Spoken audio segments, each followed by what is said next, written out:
So may hapon sa tanan, no? God is so good.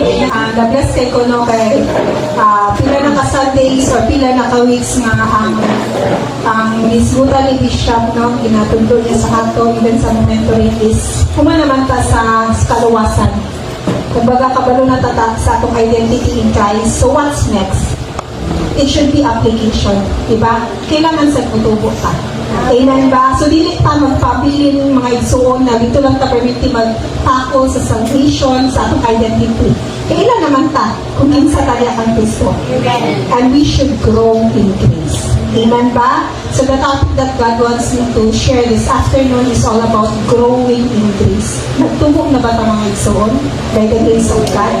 Amen ba? Grow in Christ. Kailangan butubo tayo ang Kristo. Kaya nahiusa naman tayo kay Kristo. Amen ba? So, in Colossians chapter 1, verse 3, mag-start sa 3 sis, Colossians chapter 1, verse 3 to 12 ta. 3 sa tamasod. Thank you po. So, okay lang Bisaya.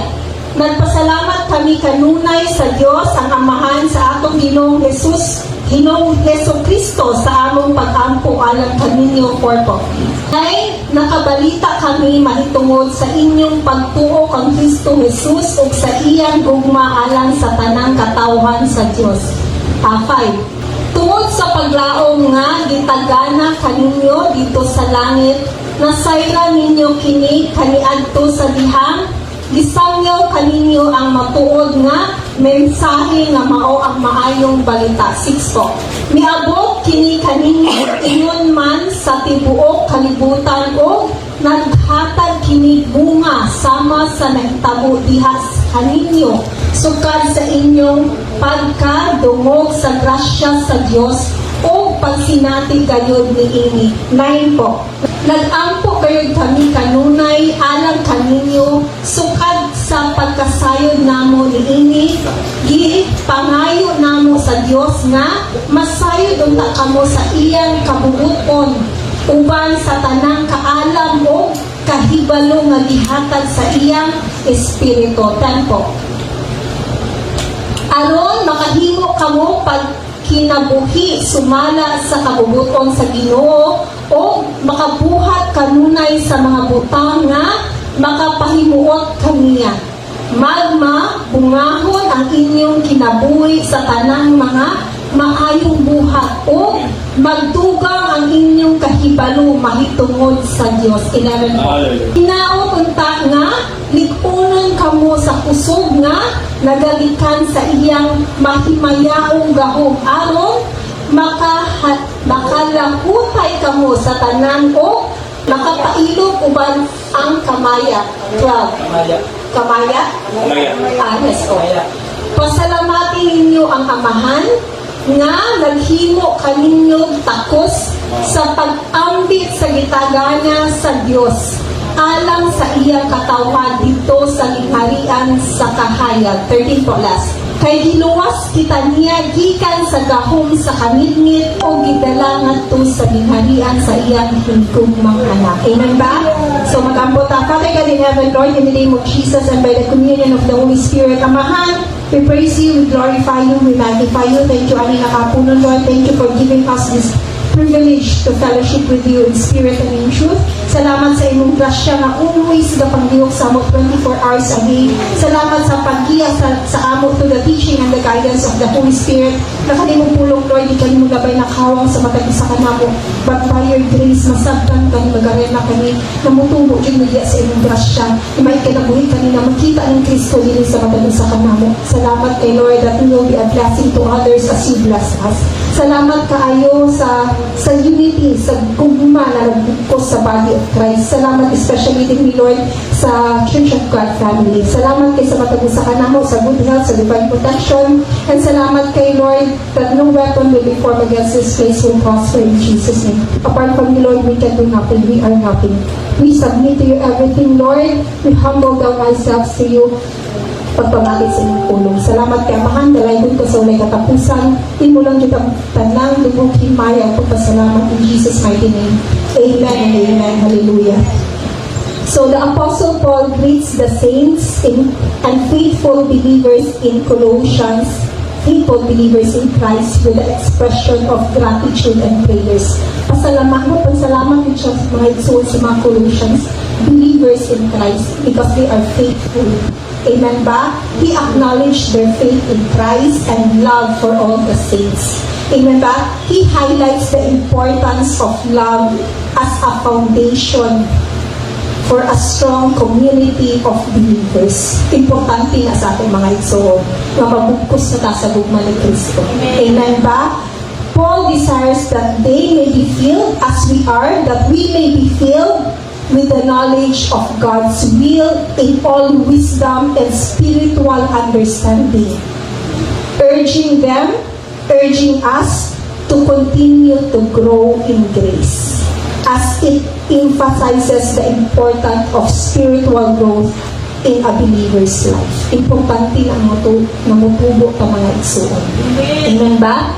Grace is the heart of the final gospel. Kung may nang grasya, muna siya ang heart sa final gospel na lihatag ni sa Ginoo kang Apostle Paul. That is the final gospel. Wala na yung gospel na lihatag ang Ginoo mga igsoon. Amen ba? Humanity could never get to know God if it were not for His grace. Wala dili pa makaila sa Ginoo mga igsoon kung dili tungod sa iyang grasya. Amen ba? The dispensation we live in now is the dispensation of grace. There have been 5 dispensations prior to this one, and the people living in them never got to know the Lord as we know today. Blessed kay ta mga igsoon. Kaya wala lang tagi nakaila sa Ginoo kung ditubuan kita. We are in union with Christ. Amen ba? They may have a measure of, actually naana ang grasya sa una, but they only have a measure of grace. Soulish lang ang grasya ng igsoon sa Old Testament. Amen ba sa mga Old? But not pure or full grace. Amen ba? Pure grace or full grace could not be given until Christ died on the cross. Until Christ died on the cross, grace was extended by God mostly as mercy again. There is a big difference between grace and mercy. Okay? Mercy is given to people on the merit of what God does to help people in need. Muna siya ang kaluoy, mercy mga igsoon. Pero ang pure grace or full grace is what God does on the merit of what Christ did on the cross. Amen ba? Kung unsa man ito na sinabi karon nagrasya tungod ni sa gibuhat ni Kristo dito sa cross. Amen ba? In this dispensation of grace, we are saved based on the finished work of Christ at the cross. Ang atong kaluwasan dili tungod sa atong gibuhat nga good work, kundi tungod sa gihimo ni Kristo dito sa cross. Amen ba? The primary meaning of grace in this dispensation is freedom, gihatag na tag kaluwasan, gihatag na tag kung sa Bisaya kagawasan, eternal salvation, wala na katapusan, nakaluwasan, and unmerited love and favor of God towards humanity. Muna siya ang meaning sa grace mga igsoon. Grace is the spring or the beginning, the source, and the fountainhead of all the manifold blessings of God to all His creation. Amen ba? Ang mga verse ani mga igsoon, John chapter 1 verse 14 to 17, John chapter 3 verse 16, Romans chapter 3 verse 24, Romans chapter 5 verse 17 to 21, Romans chapter 11 verse 5 to 6, 2 Corinthians chapter 9 verse 8, Ephesians chapter 1 verse 6 to 7, ako na lang yatag niya, o Ephesians chapter 2 verse 5 to 8. All of God's great benefits to humanity come through His grace, through Christ, the persona of grace. Si Kristo mao ang persona sa grasya. Kaling Kristo na naiusa din sa ato, muna siya ang tinugdan sa tanan, gahong blessings. Amen ba? He has given us all we need, and often even sa atong mga wants, hatag yapon sa ato. We get through grace every good and perfect gift, and all things that pertain unto life and godliness. John chapter 3 verse 16, Romans chapter 3 verse 24, Romans chapter 6 verse 14, Romans chapter 8 verse 32, and 1 Peter chapter 5 verse 5. While grace is free and already a complete finished work of Christ, humanity must have a need of salvation, even to the extent that he realized through the conviction. Even though ang ihatag ang grasya na free mga igsuon, pero kailangan Japon nato naadyo tayo free will mga igsuon. Wala tayong focus, naadyo Japon yung akong parte. Are we willing to accept the grace na gihatag sa ato? Unang, through the conviction of the Holy Spirit that we cannot na ma-realize nato that we cannot save ourselves and needs a Savior, then kung atong that we believe and accept of the Lord Jesus Christ, then we are saved. Amen ba? So once saved naman ta, naluwas naman ta, what's next? Una itong pangutana, what's next? Believers must need, importante yung mga igsuon nga, every believer must need their entire lifetime. Ang iingon ni Apostle Paul, entire lifetime to learn and grow in grace. Kitagaan nyo dahil that entire lifetime to learn and grow in grace in alignment with the will of the Father. Kadaghan karong mga igsuon gagamit of grace pero really in alignment with the will of the Father. Amen ba? So how do we grow in grace?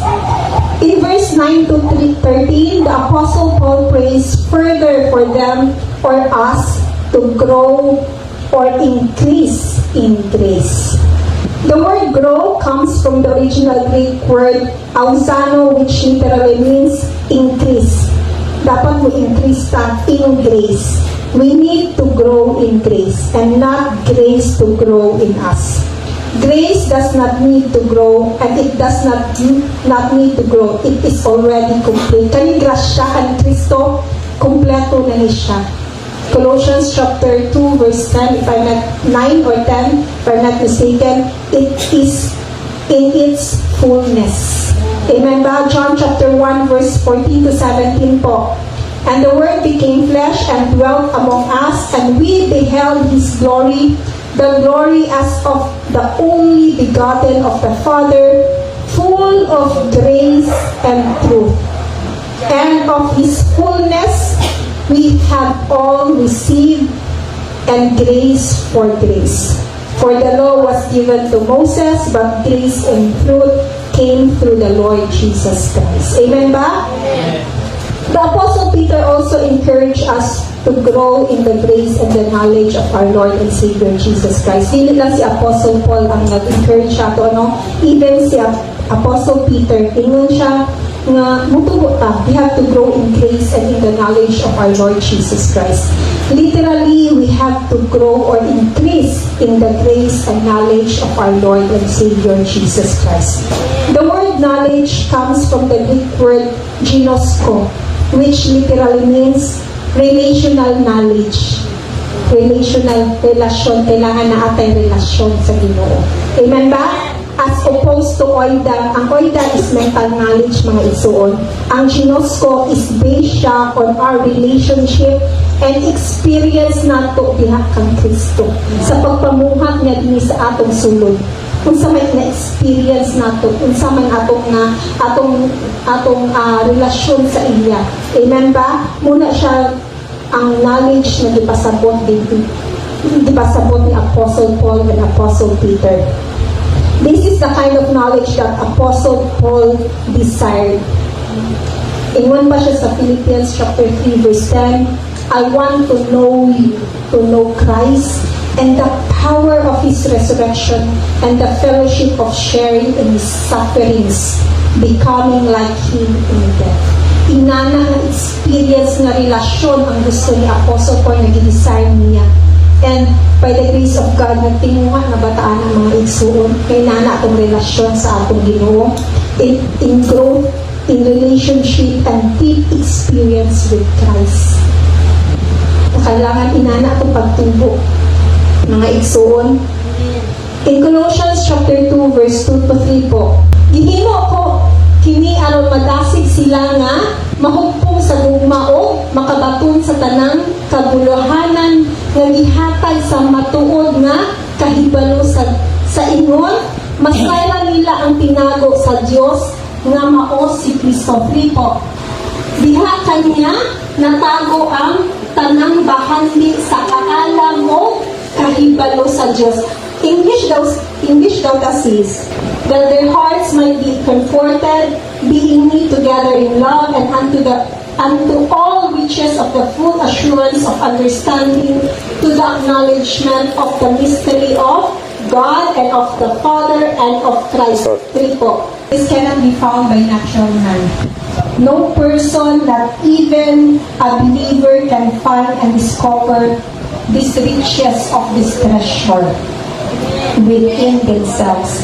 The Apostle Paul speaks that within this mystery of Christ, God and Father are hidden all the treasures of wisdom and knowledge. He speaks of the treasure as wisdom and knowledge. This shows us how we discover the riches and treasures of Christ. It comes to us by revelation, wisdom, knowledge, and understanding. It comes to us by the Holy Spirit opening our minds and hearts to the light of the knowledge of the glory of God in the face of Jesus Christ. 1 Corinthians chapter 4, verse 6 po. The true treasure of wisdom and knowledge goes much deeper than just basic Bible knowledge and basic truths of Christian faith. Amen ba? Kaning true treasure of wisdom and knowledge, mga soul, much deeper pa ni kaysa basic Bible knowledge and basic truths of Christian faith. Amen ba? It is more glorious than just promises and doctrines na mabasa natin sa Bible and biblical stories in the Old Testament. This treasure is the divine revelation knowledge of His divine life within us. So kanina na treasure is a divine revelation knowledge of the divine life ni Christ in sa atin. Amen ba? It is the glorious truth of knowing Him, iyang gugma din sa ato, His love, His wisdom, His peace, His joy, the fruit of the Spirit, and the riches of His grace. Ang pagkadako niya sa iyang grasya, mga igsuon. It is the unveiling of our blinded eyes and the shining light of Christ into our hearts to give us the true knowledge of the glory and the riches of God. Amen ba? The sad thing is that multitude of believers are seeking after God. The kind of believers karon, they are seeking after God's the truths of the Bible, yet in the wrong place. And it was experienced in the church of Colossae. Kaning Colossians, may ka-experience dyan po ni sila. They face challenges from false teachings, mga igsuon, that question the supremacy of Jesus Christ and the sufficiency of the work for salvation. So naasa dapin mga false brethren, mga igsuon, nagahimo siya og kuan sa, because makarinig mo ka mga igsuon, kinahitabo nila sa ato by the grace of God. May mga false teaching, di ba? That they question the supremacy nga ang kaluwasan kung dili dugangan, kuwaan. Amen ba? And subok na siya palandungon, mga igso. Munang kailangan ta magtuon. Amen ba? Amen. They study the Bible. Kani sila mga tawhana, they study the Bible, learn Bible doctrines, principles, and promises, and gain much knowledge about God and Christ. Yet in this entire search, they haven't discovered the treasure and the riches of the knowledge of Christ. Wala pa din nila na discovered at the treasure, the riches of the knowledge of Christ. Amen ba? That is not to say that they haven't found the golden nuggets of truth and knowledge. Saan sila mga kaalam? Amen ba? Nakalusot nakareceive na rin sila sa kamatuoran. Yet, they haven't found the main goal.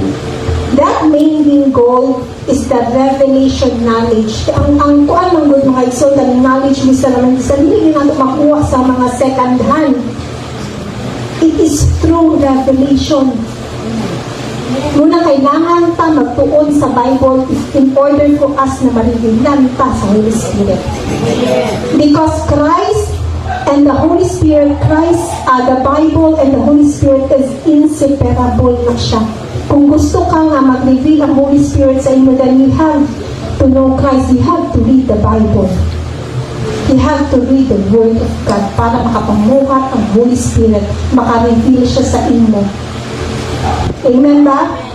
The main goal is the revelation knowledge, wisdom, and understanding of the fullness of Christ. Fullness ni Christ. Amen ba? Colossians chapter 2 verse 9 to 10 po. For in Him dwelleth all the fullness of the Godhead bodily. Next po. And ye are complete in Him, which is the head of all principality and power. Kumpleto na ta mga igsoon di kang Kristo. Wala na tayo angay pangitaon kumbaga. Amen ba? Ephesians chapter 1 verse 22 to 23 po. And hath put all things under His feet and gave Him to be the head over all things to the church. 23 po. Which is His body, the fullness of Him that filleth all and in all. Gi-fill na tamo yung suon, all and in all. Wala na dito angay pangayon, wala na tayo angay ngay may balang mga igsoon kay because kay Christ siya, He is the fullness na yun na natin na dwell din sa ato. Ephesians chapter 4 verse 13 po. Till we all come in the unity of the faith and of the knowledge of the Son of God unto a perfect man, unto the measure of the stature of the fullness of Christ. Amen ba? Mudyo ng tinunga sa atong amahan, mga igsoon, na mabutaan ni. Amen ba? Na makonform kaya sa iyang anak. Amen ba? If the Apostle Paul prayed and asked us to grow in grace, the question is, how will we accept it? The word grow in the original Greek grammar is in the imperative. Kung mayroon tag-imperative mga igsoon, command. Nag-command si Apostle Paul that we have to grow in grace. The command to us is to grow. Sometimes there is a confusion here among some people regarding the teaching of grace. Because supposedly, it is a command. Kung mayroon daw tag-command, we have to do it. They consider it as our own work added to God's grace. And that makes the equation grace plus works. This is very wrong. Our works do not add to the grace of God in us. Amen ba? It is God's grace in us that works through us. Ang grasya sa Ginoo mo'y gapanglihok dinhi sa ato. Ang atong mga works, kuan na lang na siya kanang yung sitawagan na kanang outcome, yes po, kanang bunga na lang siya. Amen. O result na lang siya. Hallelujah. Ingon pa si Apostle Paul sa 1 Corinthians chapter 15 verse 10, but by the grace of God, I am what I am, and His grace toward me was not in vain. But I labored more abundantly than they all, yet not I, but the grace of God which was with me. Tungod sa grasya sa Ginoo nga makapanglihok ta mahimot ang hardworking mga igsoon. Amen ba? Have you noticed the line? I labored more abundantly than they all, yet not I, but the grace of God which was with me. The grace of God is not a license for laziness, mga igsoon, or disobedience. Ang grasya sa Ginoo dili siya para sa pagkatapulan o disobedience. Rather, it is is a force or power for more fruitful work. Kung kakabalo ka sa grasya sa Ginoo mga igsoon, the more ka mo pugihan. By the grace of God, makita na natin sa itong bishop, sa itong mentor, na grabe ka pugihan. Hallelujah. Diyan ka sa madasig, actually madasig ta, maulo ta sa kong galing, atong galingon ba, atong mentor, grabe kay kapugihan, by the grace of God. Hallelujah. Hallelujah. The Apostle Paul acknowledged that his more diligent work was not in his own doing, but by the grace of God within him. He also said in his other letters that in Philippians chapter 2 verse 13, it is God who works in me, in us, both to will and to act according to His good purpose. So, ang Ginoo jud ang kapangyarihan dinhi sa atong mga igsoon dili kita. Amen ba? Amen. The context of the command to grow in grace is in 1 Timothy chapter 4 verse 11 to 15. Hallelujah. 1 Timothy chapter 4 verse 11 to 15 po.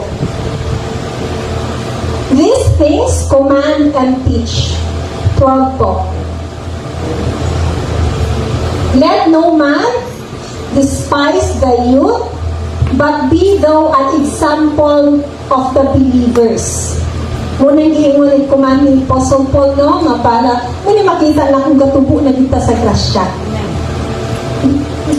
That we should be an example of the believers in word, in conduct, in love, day siya. Hindi kay charity man God, in love, in spirit, in faith, in purity. 13 po. Till I come, give attendance to reading, to exhortation, to doctrine. So, importante yung mga igsoon nga, hindi ta magkundang ng pagbasa, pag-exhort, pag-share sa pulong mga igsoon. Amen ba? Sa pag-apil ang mga kuan, sa fellowship, sa Bible studies, Sunday service, importante ni gikuman ni Apostle Paul para mupumo tayo ni Kristo. Amen ba? Next po, 14. Neglect not the gift that is in thee. Ayaw niya i-neglect ang regalo na gihatag sa Ginoo sa inyo. Amen ba? Which was given thee by the prophecy with the laying on of the hands of the presbytery. 15 po. Meditate upon these things. Meditate ang mga isuon. Give thyself wholly to them, that thy profiting may appear to all. Amen ba? Amen. Continue in them, for in doing this, you will save both yourself and those who hear you. Para maluwas na ito itong mga kanang atong kaugalingon, dili lang sa atong kaugalingon, dili ang tanan na nakadungog sa hato. Na mahimutang living epistles of Christ, living examples of Christ. Amen ba? Importante ni mga igsuon. Hallelujah. Nga tinuhaon ni nato, di-command ni Apostle Paul sa matag isa kanito. Amen. Numutubo tayo ng Kristo. Na dili lang ta kimuto ingon ni Bishop ganina, no, kato yung mga gipapulong ganina, actually related to ani. Muto siyang tubag kumbaga ani Japon. Amen ba? Kung musunod bitaw pag gasya maigsoon sa tinuod lang, mag-study ka, magtuki, kulang na siguro sa kalibro. Munang usa malibog ka unsa may musulat din kay grabe ang grasya sa Ginoo. Once na bitaw mangliyok sa imo, i-meditate mo, wow, manggawas na din ang revelations, manggawas na din unsay kanang lami kaayo yung tukipon ang punong sa Ginoo. Amen. Amen ba? Kung nga lang ditay time, naman ditay permanent time. Amen ba? Ingon pa siya in 2 Timothy chapter 2 verse 15 po. This is also a command mga igsoon. Study to show thyself approved unto God, a workman that needed not to be ashamed, rightly dividing the word of truth. Ingon siya din, be diligent to present yourself approved to God, a worker who does not need not to be ashamed, rightly dividing the word of truth. Ingon siya, be diligent. Study. In the original Greek grammar, it is in the imperative form, Japon. It is a command. Ingon siya, be diligent daw ta. makugihon, right? O makugihon. They take on the challenge of growing in grace. One must be diligent, makugihon. The word comes from the original Greek spodaso, which literally means study. The challenge of growing in grace is according to the strong command to be diligent or to study. Kailangan nga ito i-renew atong mga una-una kay muna siya, ingon pa ni Bishop kanina, na muna siya dapat i-throw out atong kasing-kasing sa tao. Amen ba? Muni ang pinaka kontra yun, di ba? Ang kasing-kasing sa tao. Your growth in God's grace depends on your obedience to the command to study. Actually, kaling obedience, mga igsoon, hindi siya no, hindi siya balauda. This is the obedience of Christ. Amen ba? Nanaa din sa ato. Dili nalisod ang pag-abide, pag-submit, pag-obey mga igsoon kung igamhan na kalini sa Espiritu sa Ginoo. We just have to walk in the Spirit and be aligned in the mind of Christ. Muna na mga importante mga igsoon. We have to renew our mind in order for us to be aligned in the mind of Christ. Amen ba? In order for us to walk in the Spirit. It's all about submission, to humble down ourselves, to abide in Christ, to pray. Importante ng mga igsoon. Amen ba? So Colossians chapter 1 verse 13 to 1 to 13 highlights first persistent prayer. Nakabantay mo sa mga sinulat ni Apostle Paul nga always siya nag-encourage o pag-ampo. Always siya nag-ampo sa mga saints, sa mga faithful believers. Muna yung gusto nga idaikuan sa ato mga igsoon nga na-experience na nato na may kinabuhi na nato mga igsoon ang always persistent prayer, mairampuon pa mga igsoon. Amen ba? Paul's example encourages believers to pray continually for spiritual growth and understanding for us and for others. The Apostle Paul's petition for the congregation of Colossians and to us that they may be filled with the knowledge of His will. So how can we know what God's will in our lives? In many of the epistles of the Apostle Paul, he encouraged believers to be grateful and to pray always. Diba makakabantay sa mga epistles ni Apostle Paul nga always siya magpasalamat, kung always siya mag-ampo. Ngayon siya sa 1 Thessalonians chapter 5 verse 16 to 18, rejoice always, pray without ceasing, in everything give thanks. Sa tanang hingay sa gayon, sa tanang panahon, magpasalamat ta. Ayaw pagundang sa pag-ampo. For this is the will of God in Christ Jesus for you. This is one of the many will of God for us to grow in grace. Why? Because thanksgiving and prayer helps us to redirect our attention from our problems and requests to the nature and character of God. Instead na kaning ang pag-ampo ng mga igsoon kaning pasalamaton ta, it helps us instead nga mo kuan ta sa atong problema no sa atong mga request nga wala pang gihatag sa Ginoo, it redirects us from who God is. Nakabalok ta at the right time no na ihatag na niya sa ato. Nakailata kung kinsa siya. Amen ba? As stated in Philippians chapter 4 verse 6 to 7 po. Ingon pa siya sa Philippians chapter 4 verse 6 says, be careful for nothing but in everything by prayer and supplication with thanksgiving let your requests be made known unto God. 7 po. And the peace of God which passes all understanding shall keep your hearts and minds through Christ Jesus. We are encouraged to present our request to God with thanksgiving, which allow us to experience His peace amidst our anxiety, amidst our problems. Amen ba? This act of gratitude reminds us of God's sovereignty and faithfulness, helping us to maintain a godly perspective even in challenging times. Bisan na lang sa kalisod mga igsoon, pero it helps us given us a godly perspective and ang Ginoo faithful din siya in all times. Amen ba?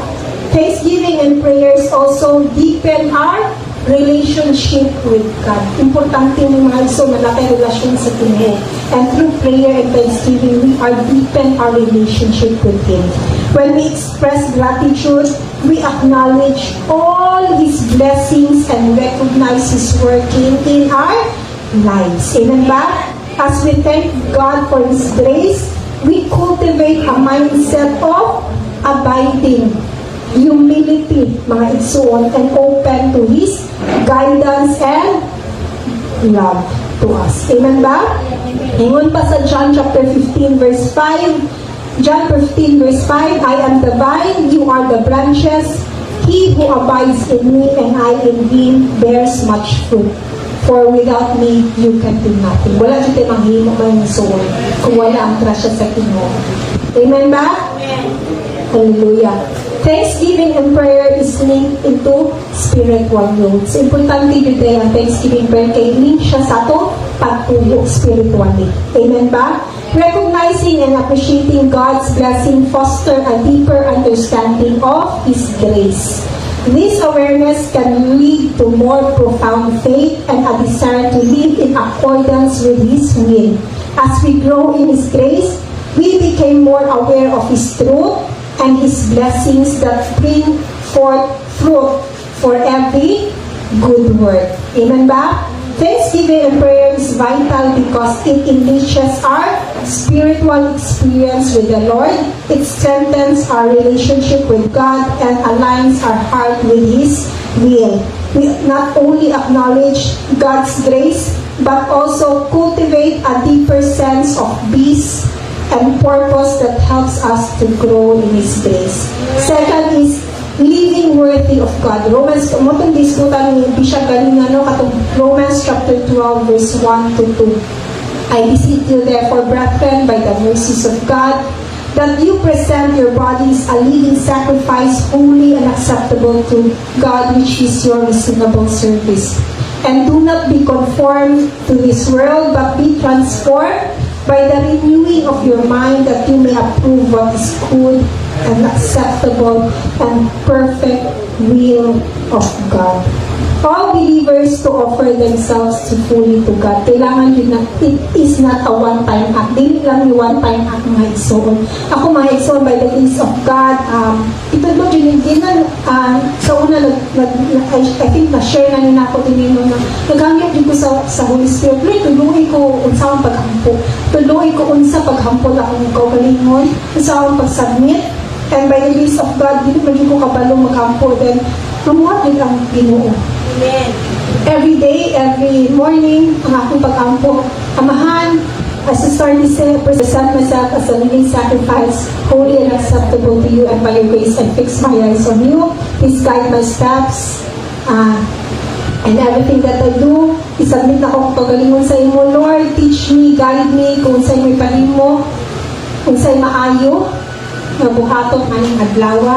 Inana siya, no? Importante na may so na atong kanang ihalad akong kaugalingon sa Diyos. Aning adlawa kung sa iyo ipahimo sa ato. Amen ba? Importante na mga igsoon. Hallelujah. This describes as reasonable service, meaning it is a rational response to God's grace, acknowledging His love and salvation. It emphasizes the need for transformation through the renewal of the mind. Kailangan din ma-renew niya itong atong una-una sa pulong sa Ginoo mga igsoon. Muna yung pinaka-importante mga igsoon na ma-renew atong una-una. Christians are urged not to conform to worldly patterns, values, or behaviors, but to allow God to mold or change our mind through the Holy Spirit. This mental and spiritual renewal enables believers to discern and live according to God's good, acceptable, and perfect will, bearing fruit in every good works that glorify Him. Amen ba? Strength and endurance. 2 Corinthians chapter 12 verse 9 to 10. Ingon siya, my grace is sufficient for you, for my strength is made perfect in weakness. Therefore, most gladly I will rather boast in my infirmities, that the power of Christ may rest upon me. Therefore, I take pleasure in infirmities, in reproaches, in needs, in persecutions, in distress for Christ's sake. For when I am weak, then I am strong. Reliance to God's power and sufficiency enables the fruit of the Spirit to work in us. Amen ba? And kung kaning mga igsoon, kung mga mag-work na ni, mag-manifest niya ang fruit of the Spirit, we find peace, patience, and joy even in long suffering. Matingala na rin ka nga, basta pag naka sa long suffering, naka sa trials, anong na makapasensya man ka, anong naman kay kalinaw, anong naman kay kalipay na Kristo. Amen ba? Because that is the fruit of the Spirit, that is Christ. Kang pangliwag din sa akin sunod. Amen ba? Hallelujah. So, hallelujah. Happy na mga ison, gamay lang siya. In essence, Colossians chapter 1 verse 13 serves as both a prayer model and a guide for Christian living, urging believers to grow in grace, bear spiritual fruit, to be grateful and rejoice in the transformative work of Christ in our lives amid circumstances and situations, being fruitful in every good work, because God has qualified us to be partakers of the inheritance of the saints in the light, and delivered us from the power of darkness and convey us into the kingdom of the Son of His love. Before ko mahuman, na-encourage ko ani, i-share ni, i-panitin niya sa ako sa ginuganina, na-encourage kay ko ani, wala ko tayo, kasi makainom ba nga, nag-start siya sa sulat ni Apostle Paul niya, magtapos siya sa sulat ni Apostle Peter, no? But this encourages us kay, kung siya, kanina mo siya makarelate mo kay, kung na-experience ni Apostle Peter sa Apostle Paul na naglibog din siya kung sa grasya, but nitubo siya sa grasya. Di ba nag-share si Bishop Annie kanina? And kita may inanak sa tanong na kikan ta sa balaod, na nagdako pa sa balaod, pero by the grace of God na na-encounter nato ang letters ni Apostle Paul, gitubo sa grasya. Amen ba? So, ingon pa siya sa 2 Peter chapter 3, verse 14 to 18. 3 po. 2 Peter chapter 3, verse 14 to 18. Encouragement lang ni mga igsuon, o pahimangno na sa matag usa ka nato. Amen ba? Ingon siya, wherefore, beloved, seeing that ye look for such things, be diligent that ye may be found of Him in peace, without spot and blameless. Amen ba? 15 po. And account that the long suffering of our Lord is salvation, even as our beloved brother Paul also according to the wisdom given unto him hath written unto you. 16 po. As also in all his epistles, speaking in them of these things in which are some things hard to be understood. It experience niya po na natin mga ison, which they have are unlearned and unstable rest, as they do also the other scriptures unto their own destruction. 17 po. Ye therefore, beloved, seeing ye know these things before, beware, lest you also being led away with the error of the wicked. Pahimangnos ni sa ato mga igsoon, kaya mga false teaching karon, fall from our own steadfastness. Amen ba? 18 po, last. But grow in grace and in the knowledge of our Lord and Savior, Jesus Christ. To Him be glory both now and forever. To God be glory.